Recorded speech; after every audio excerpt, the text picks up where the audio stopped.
Comment on fait pour rendre de l'eau boueuse parfaitement claire? Eh bien, tout est une question de séparation. Mais avant de pouvoir séparer quoi que ce soit, il faut d'abord comprendre comment les choses se mélangent. C'est vraiment par là que tout commence. C'est une question que tout le monde s'est déjà posée, non? Pourquoi est-ce que l'huile et l'eau ne veulent absolument pas se mélanger, alors que si on verse de l'alcool dans l'eau, hop, il se dissout instantanément? Cette petite curiosité de tous les jours, elle cache en fait un principe fondamental qui est la clé de la purification de l'eau. La réponse, elle tient en un seul mot, mélange. Pour apprendre à séparer des substances, il faut d'abord réussir à identifier à quel type de mélange on a affaire. C'est la toute première étape, elle est cruciale. Alors voilà, en science, on classe les mélanges en deux grandes catégories. Comprendre cette différence, c'est vraiment la première étape indispensable pour savoir comment les séparer efficacement. Allez, découvrons-les ensemble. Le premier type, c'est ce qu'on appelle le mélange homogène. Le mot-clé à retenir ici, c'est uniforme. Pensez à l'eau et à l'alcool. Une fois qu'ils sont mélangés, c'est impossible de dire où l'un commence et où l'autre finit. C'est comme s'ils avaient fusionné en une seule substance, parfaitement lisse. Et à l'exact opposé, on trouve le mélange hétérogène. Là, les composants coexistent, mais ils ne fusionnent pas du tout. L'huile et l'eau, c'est l'exemple parfait. On peut secouer autant qu'on veut, ils finiront toujours par se séparer en couches bien distinctes. On voit clairement les différentes parties. Mettons ça côte à côte pour bien visualiser la différence. D'un côté, l'homogène, c'est l'uniforme. Impossible de distinguer les composants à l'œil nu. De l'autre, l'hétérogène. Ce n'est pas uniforme, les ingrédients sont visibles. Cette distinction est hyper importante parce que c'est elle qui va déterminer la technique de séparation qu'on devra utiliser. Bon, maintenant que cette distinction est claire, passons à l'action. Comment peut-on purifier un mélange hétérogène très commun, comme de l'eau boueuse? L'eau et la terre, ça forme un mélange où l'on voit bien les particules solides. Alors comment on fait pour les retirer? La première technique, et la plus intuitive, c'est la sédimentation.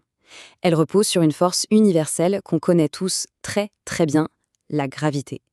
C'est simple, mais c'est redoutablement efficace. Le principe est d'une simplicité désarmante. En gros, on va laisser la gravité faire tout le travail. Les particules de terre ou de sable, elles sont plus denses, donc plus lourdes que l'eau. Avec le temps, elles sont donc inévitablement attirées vers le fond et elles s'y déposent tranquillement. Voici comment on procède. D'abord, l'étape du repos. On laisse le mélange tranquille, la patience ici est essentielle. Ensuite, l'observation.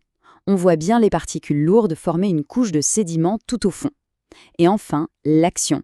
On verse très délicatement le liquide clair qui se trouve au-dessus. Ça s'appelle la décantation.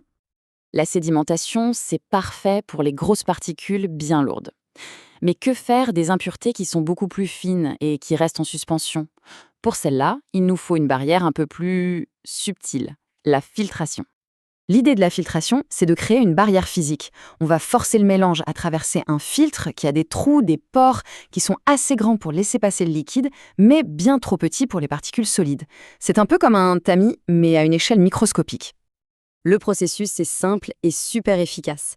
On verse le mélange sur un filtre. L'eau, elle, passe à travers les pores minuscules. Mais les solides, eux, sont bloqués. Le liquide purifié qui en sort s'appelle le filtrat. Et voilà, le travail est fait. Nous arrivons au terme de notre analyse. On est parti d'une simple curiosité sur l'huile et l'eau, et on a découvert ensemble les principes fondamentaux qui nous permettent de rendre l'eau propre à la consommation. Alors, ce qu'il faut vraiment retenir, c'est que la solution dépend du problème. En identifiant d'abord le type de mélange, on choisit la bonne arme. Face à un mélange hétérogène comme l'eau boueuse, on peut combiner la force passive de la gravité avec la sédimentation et la barrière active d'un filtre pour obtenir un résultat optimal. Et pour finir, gardons cette idée en tête. Ces principes, ce n'est pas juste de la théorie de laboratoire, loin de là. La cafetière du matin, c'est de la filtration. Égoutter des pâtes, c'est aussi de la filtration. La science de la séparation est absolument partout dans notre quotidien. Quels autres exemples nous entourent sans même qu'on y pense?